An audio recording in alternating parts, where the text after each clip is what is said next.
هذه أول مرة ينساني. أنا زعلان. أنا ينساني باستمرار. أنا دائما أكلمه ويكلمني.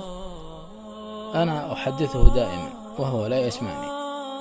أنا لدي مميزات، إرسال واستقبال الرسائل. أنا كلي رسائل وبشائر ووعود جميلة إن صاحبني، ومع ذلك يقاطعني. أنا تخرج مني ذبذبات ضارة على الجسم والعقل، والرغم من هذا لا يستغني عني.